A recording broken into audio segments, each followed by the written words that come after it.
sahabat edukasi, dimanapun kalian berada, kembali kita bersama dalam program Bimbingan Belajar Sebaya, seri Ayo Belajar Bersama di Radio Gema Edukasi, yang diproduksi oleh UPTD, Balai Pengembangan Teknologi Pendidikan, Dinas Pendidikan dan Kebudayaan Provinsi Lampung. Kali ini kita akan membahas mata pelajaran biologi untuk kelas 12. Judul Pertumbuhan dan Perkembangan Tumbuhan. Sahabat edukasi, setelah kalian mempelajari pelajaran ini, diharapkan kalian mampu merencanakan percobaan pengaruh faktor luar terhadap pertumbuhan tumbuhan. Selanjutnya, kalian juga dapat menjelaskan arti, prinsip dasar, dan jenis-jenis bioteknologi, dan mendeskripsikan fungsi enzim dalam proses metabolisme. Nah, sahabat edukasi, mari kita simak percakapan teman-teman kalian dari SMA Negeri 16 Bandar Lampung. Ada Aska, Mila, Nia, dan Kak Yohanes. Selamat mendengarkan.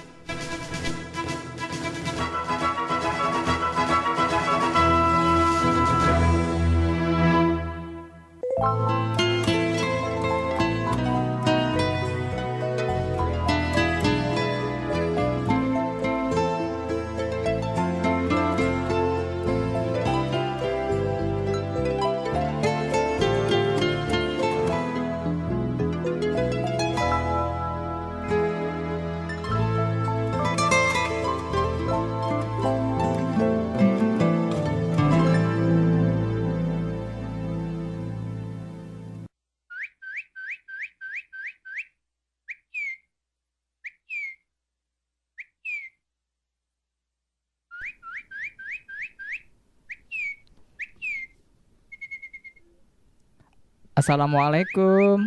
Waalaikumsalam. Gimana kabar kalian semuanya? Alhamdulillah baik, Kak. Hari ini kakak akan membahas materi tentang bioteknologi. Kira-kira adik-adik ada yang tahu nggak tentang bioteknologi itu apa? Aku tahu, Kak. Bioteknologi itu penggunaan makhluk hidup dengan proses di dalamnya untuk menghasilkan produk tertentu. Betul nggak, Kak? Betul, Mila. Ada yang lain? Menurut saya sih, Kak, bioteknologi itu cabang ilmu yang mempelajari pemanfaatan makhluk hidup maupun produk dari makhluk hidup yang dalam proses produksi untuk menghasilkan barang dan jasa. Makhluk hidup yang berperan dalam proses bioteknologi itu antara lain bakteri, ragi, alga, sel tumbuhan, atau jaringan. Jadi pembuatan tape dengan ragi dan pembuatan tempe dengan bakteri Rhizopus oryzae itu termasuk ke dalam bioteknologi ya, Kak? Iya, itu betul, Nina. Itu termasuk bioteknologi konvensional kok. Memangnya bioteknologi itu dibagi menjadi berapa sih, Kak? Pertanyaan itu bagus sekali, Aska. Ada yang bisa bantu kakak? Nah, bioteknologi itu terbagi menjadi dua, yaitu bioteknologi konvensional dan bioteknologi modern.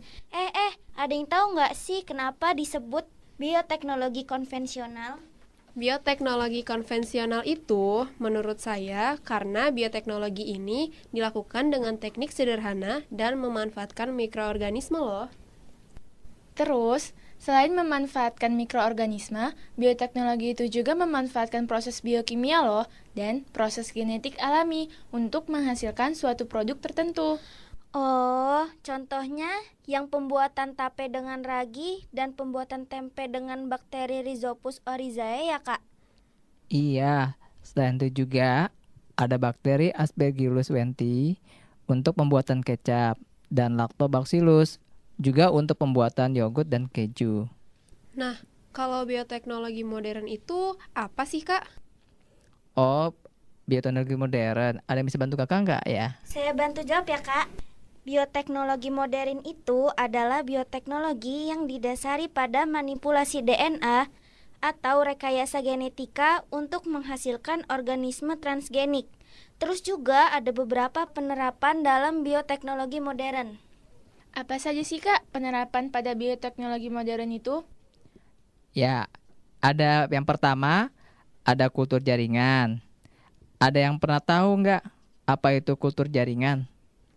Saya tahu, Kak. Kultur jaringan itu teknik mengisolasi bagian tanaman seperti sel, jaringan, atau organ-organnya seperti akar, batang, daun, dan pucuk. Nah, kultur jaringan juga mempunyai kelebihan Kak, yaitu tanaman bisa diperbanyak dalam waktu yang singkat dan pelaksanaannya tidak tergantung musim. Wah, sudah banyak yang paham ya. Selain kultur jaringan masih ada lagi nih penerapan bioteknologi modern. Yang kedua, ada rekayasa genetika. Di rekayasa genetika ini dibagi menjadi 4 bagian. Apa aja sih Kak pembagian di rekayasa genetika itu? Di rekayasa genetika ini dibagi menjadi 4 bagian. Ada yang tahu tidak ya? Saya tahu, Kak. Pembagiannya itu ada teknologi DNA rekombinan, cloning, teknologi hibrida, dan teknik bayi tabung. Nah, sekarang kita akan bahas tentang teknologi DNA rekombinan dulu ya. Ada yang tahu tidak apa itu teknologi DNA rekombinan? Saya tahu Kak, teknologi DNA rekombinan itu merupakan suatu metode memanipulasi gen Kak. Sip deh jawaban Aska. Saya tambahin ya, Kak. Teknologi DNA rekombinan itu dilakukan dengan cara menggabungkan gen yang dikehendaki ke dalam suatu organisme. Contohnya itu pemindahan gen manusia sebagai penghasil insulin ke dalam plasmid bakteri Escherichia coli. Ya betul. Lalu ada cloning. Ada tahu nggak cloning itu apa? Saya tahu Kak. Cloning itu adalah metode untuk menghasilkan keturunan atau individu yang identik secara genetik dari induknya. Wah, ternyata sudah banyak yang paham ya tentang bioteknologi. Kalau gitu, kita bahas tentang teknologi hibridoma dan teknik bayi tabung. Ada yang tahu tidak? Saya tahu, Kak. Teknologi hibridoma ya, Kak. Ya iyalah. Ya, kamu tahu. Silakan.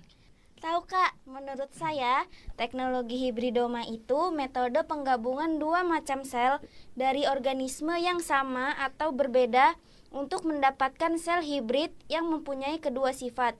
Contohnya itu antibodi monoklonal. Hebat sekali jawabannya. Nah, kalau teknik bayi tabung itu teknik fertilisasi yang dilakukan di luar tubuh induk betina. Setelah terbentuknya embrio, akan dimasukkan ke rahim induk wanita pendonor. Benar nggak, Kak? Benar, Aska. Kak, kan bioteknologi itu menghasilkan produk. Produk apa aja sih, Kak, yang dihasilkan? Aska dan Nia bisa bantu nggak pertanyaan dari Mila?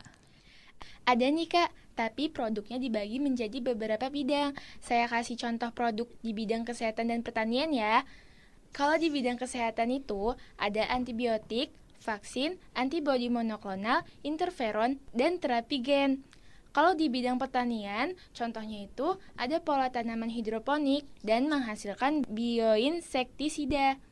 Ada lagi nih di bidang pangan dan peternakan. Contoh, di bidang pangan seperti pembuatan tape singkong dengan Saccharomyces cerevisiae, tempe dengan Rhizopus oryzae, dan nata de coco dengan Acetobacter psilynum. Sahabat edukasi, kita ketahui bersama bahwa bioteknologi merupakan teknologi yang memanfaatkan organisme atau bagian-bagiannya untuk mendapatkan barang dan jasa.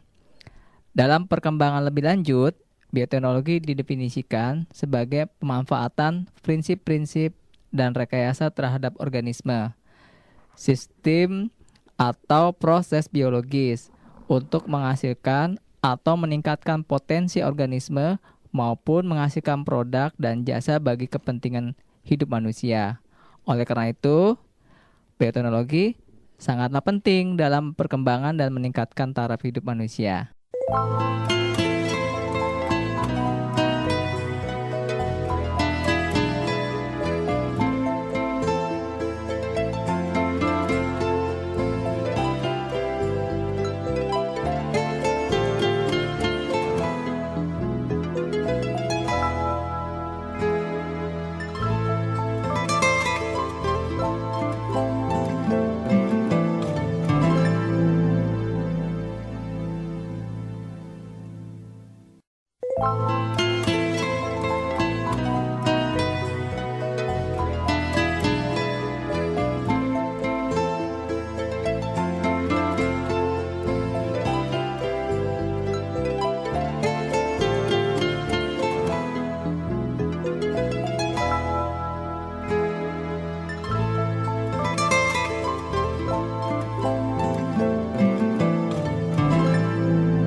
Dari tadi kita ngobrol-ngobrol aja nih. Apa kalian nggak aus ya? Aus, Kak. Aus sih. Oh, nah haus kan? Kita minum dulu ya.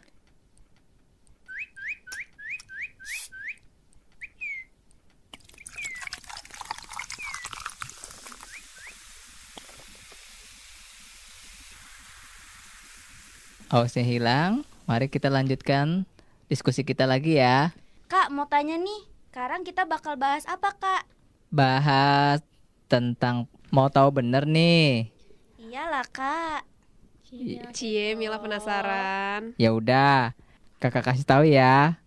Kita diskusi tentang pertumbuhan dan perkembangan pada tumbuhan.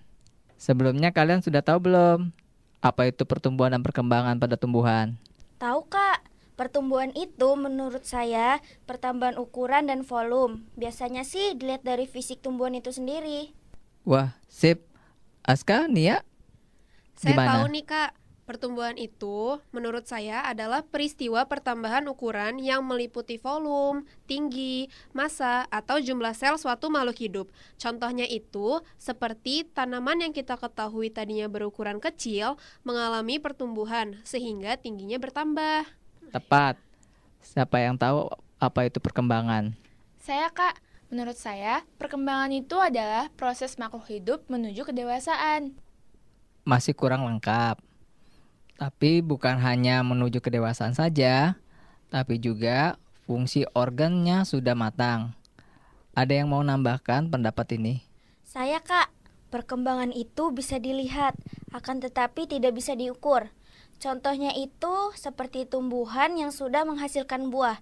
Kalau tumbuhan itu sudah berbuah, maka tumbuhan tersebut fungsi organnya sudah matang, sehingga menghasilkan buah yang sering kita lihat dan kita makan. Oh, gitu ya. Guys, tumbuhan itu kan bakal tumbuh mulai dari biji, baru kemudian menjadi pohon.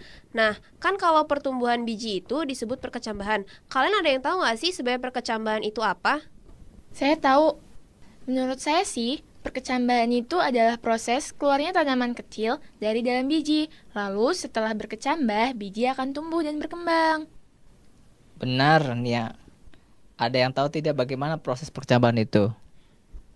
Saya tambahin ya, perkecambahan akan melewati proses yang namanya imbibisi. Imbibisi adalah proses penyerapan air pada saat biji dalam keadaan kering atau lembab. Setelah terjadinya imbibisi, air yang menyerap akan membuat hormon giberelin aktif yang dapat membantu proses perkecambahan. Ngomong-ngomong tentang hormon tadi, kalian tahu tidak apa tuh hormon pada tumbuhan? Saya tahu, Kak. Hormon auksin, giberelin, sitokinin, etilen, asam absisat, kalin, dan yang terakhir ada asam traumalin.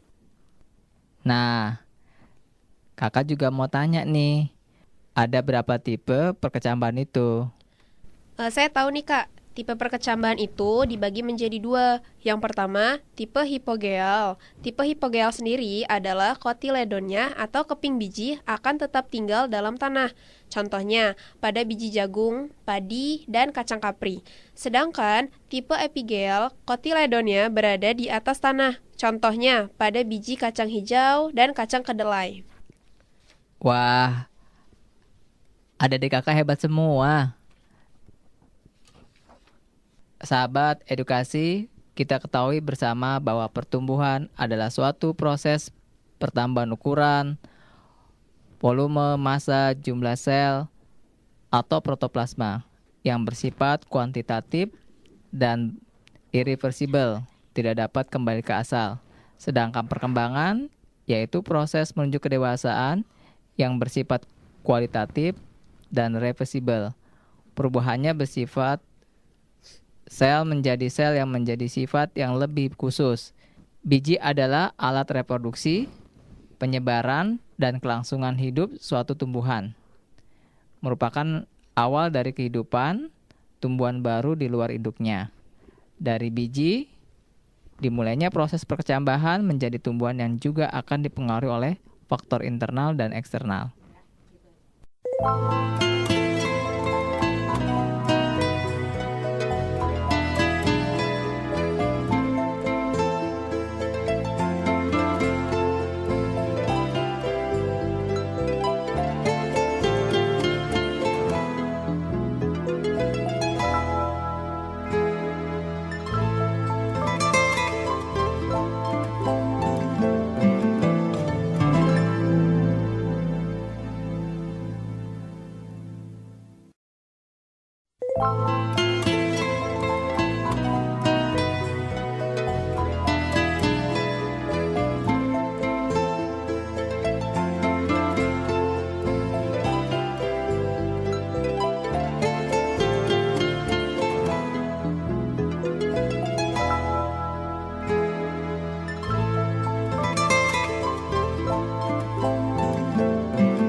Nah, adik-adik, masih ada satu lagi pembahasan tentang enzim.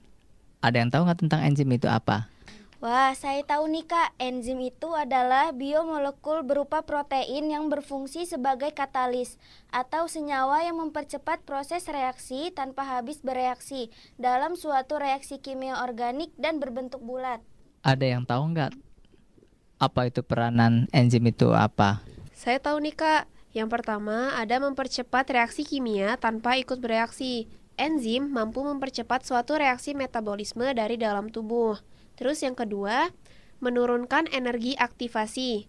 Maksudnya enzim akan menurunkan energi aktivasi yang dibutuhkan untuk memulai suatu metabolisme. Lalu, hanya mengikat substrat yang sesuai dengan sisi aktif enzim. Nah, kalau gitu nih ya, tahu nggak tentang kerja-kerja enzim itu apa aja? Tahu dong Kak, yang pertama itu ada teori gembok dan kunci. Maksudnya itu, teori ini diciptakan oleh Emil Fischer pada tahun 1894. Beliau menyatakan bahwa substrat yang mampu berikatan dengan enzim ialah substrat yang memiliki bentuk yang serupa dengan sisi aktif enzim. Lalu, ada teori induksi. Teori ini dikemukakan oleh Daniel Koslan pada tahun 1958. Ia mengajukan teori induksi sebagai model baru cara kerja enzim yang merupakan modifikasi dari model gembok dan kunci. Wah, penjelasannya luar biasa ya. Terus, faktor-faktor yang mempengaruhi ada nggak kerja enzim itu apa? Saya tambahin ya Kak yang tadi tentang teori gembok kunci. Teori gembok kunci itu kalau misalnya di kehidupan sehari-hari diibaratkan ya gembok sama kunci gitu. Jadi mereka itu berbeda biar bisa saling mengikat. Jadi harus yang kayak yang cocok gitu. Kalau misalkan gemboknya, tapi kuncinya nggak cocok sama gemboknya, jadi mereka itu nggak bisa nyatu. Bedanya sama teori induksi itu, kalau teori induksi ini mau substratnya berbeda pun, mereka bakal tetap bisa bersatu. Begitu. Oh, nah kalau kerja faktor yang mempengaruhi ada nggak? Ada Kak, yang pertama itu ada suhu. Pada suhu 0 derajat Celcius atau ke bawahnya, enzim bersifat non-aktif. Jika suhu naik, maka aktivitas enzim semakin meningkat. Lalu yang kedua ada perubahan pH. Setiap enzim memiliki pH optimum yang spesifik. Perubahan pH menyebabkan sisi aktif enzim berubah. Lalu ada konsentrasi enzim. Konsentrasi enzim menyebabkan meningkatnya kecepatan reaksi hingga mencapai konstan. Lalu ada konsentrasi substrat. Konsentrasi substrat menambah, maka menyebabkan meningkatnya kecepatan reaksi hingga mencapai konstan.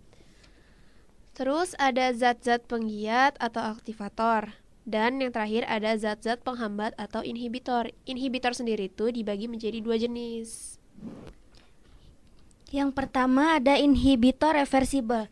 Inhibitor reversibel adalah inhibitor yang reaksi kimianya berjalan dua arah atau dapat balik dan bersifat tidak stabil. Lalu, inhibitor irreversibel. Inhibitor irreversibel berkaitan secara kuat dengan sisi aktif enzim. Akibatnya, bentuk enzim menjadi berubah. Hal ini mengakibatkan aktivitas katalik enzim menjadi berkurang. Hambatan disebabkan oleh adanya proses destruksi atau modifikasi pada gugus enzim. Kemudian, kakak mau bertanya nih, apa-apa sifat enzim itu ya? Saya tahu nih Kak. Jadi ada beberapa sifat-sifat enzim. Yang pertama, enzim berperan sebagai katalisis. Lalu bersifat spesifik dan termolabil, yaitu sangat dipengaruhi suhu. Yang keempat, bekerja bolak-balik, lalu tidak menentukan arah reaksi, dan yang terakhir, bekerja pada pH tertentu. Sedangkan komponen-komponen enzim itu dibagi menjadi dua. Yang pertama ada apoenzim. Apoenzim adalah komponen enzim yang tersusun atas protein yang tidak tahan terhadap panas. Yang kedua ada gugus protestik. Gugus protestik adalah komponen enzim yang tersusun atas senyawa selain protein, sehingga tahan terhadap panas. Sahabat edukasi, enzim sangatlah penting bagi proses metabolisme di dalam tubuh kita. Enzim yang bersifat termolabil bila dalam keadaan suhu ditingkatkan. Enzim sangat memerlukan kerja spesifik dan dipengaruhi oleh suhu, dan bekerjanya sangat katalis yang berfungsi untuk mempercepat terjadinya reaksi. Enzim sebagian besar adalah senyawa protein, dan kondisinya sangat dipengaruhi oleh beberapa faktor. Antara lain adalah suhu. Bila suhu terjadi peningkatan, enzim bekerja dengan baik. Tetapi kalau misalnya suhu dinaikkan di atas 60 derajat Celcius, maka enzim akan terjadi denaturasi, akan rusak. Enzim dalam tubuh kita adalah katalis yang membantu proses metabolisme dalam tubuh kita.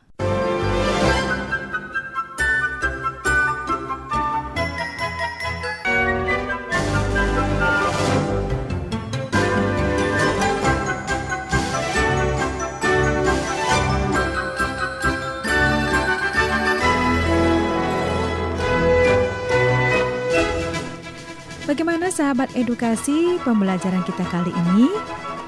Mudah-mudahan pembelajaran ini dapat kalian pahami dan dapat kalian gunakan untuk mengikuti pembelajaran selanjutnya.